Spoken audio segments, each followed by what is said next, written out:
Good afternoon guys, আপোনালোকৰ বহুত দিন পিছত লং এটা ভিডিঅ' লৈ আহিছোঁ। যিহেতু ৰেচিপি মই আগতে ট্ৰাই কৰা নাই, এইটো ফাৰ্ষ্ট টাইম, সেইকাৰণে ভুল হ'লে ক্ষমা কৰি দিব। চাওকচোন, মোৰ ৰেচিপিটো মই আপোনালোকৰ লগতো শ্বেয়াৰ কৰিব খোজোঁ, সেইকাৰণে ৰেচিপিটো ট্ৰাই কৰোঁ। এতিয়া মই এটা কেৰাহীত লৈ লৈছোঁ চিকেন, আদা, নহৰু, পিঁয়াজ আৰু লৈ লৈছোঁ বিলাহী আৰু 1 কাপ পৰিমাণ গাখীৰখিনি দিয়াৰ পিছত মই এইটোত নিমখ দি কেনে অলপ ঢাকি দিম। ঢাকি দিয়াৰ পিছত মই চাবচোন এয়া উতলি আহিছে। এইটো আৰু অলপ উতলিব লাগিব, কিহৰ কাৰণে গাখীৰটো এতিয়ালৈকে পানী এৰি দিয়া নাই। ঠিক আছে, পানী এৰি দিয়াৰ লগে আমি এইটো বনাই থাকিব লাগিব, সিজাব লাগিব। তাৰপিছত এতিয়া চাওকচোন কি ধুনীয়াকৈ পানী এৰি দিছে। মই এতিয়া ধুনীয়াকৈ চিকেনখিনি উঠাই ল'ম।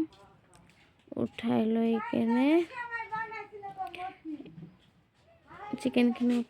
মই যিখিনি আদা, নহৰু, পিঁয়াজ, কেঁচা জ্বালা এইখিনি দিছিলোঁ, এইখিনি মই গ্ৰাইণ্ডাৰত পেষ্ট কৰি ল'ম।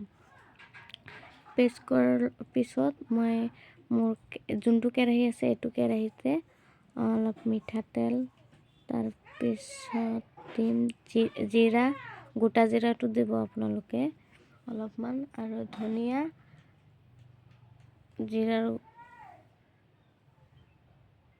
যিখিনি লাগে, তেজপাত, পিঁয়াজ, এইটো অলপমান ব্ৰাউনকৈ ভাজি ল'ম।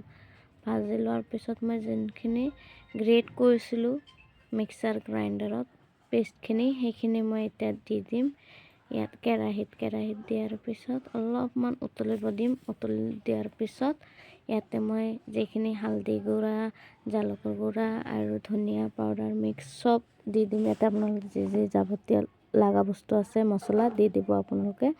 দি দিয়াৰ পিছত যেতিয়া এইটো উতলি আহিব তেতিয়া আপুনি চিকেনখিনি দি দিব।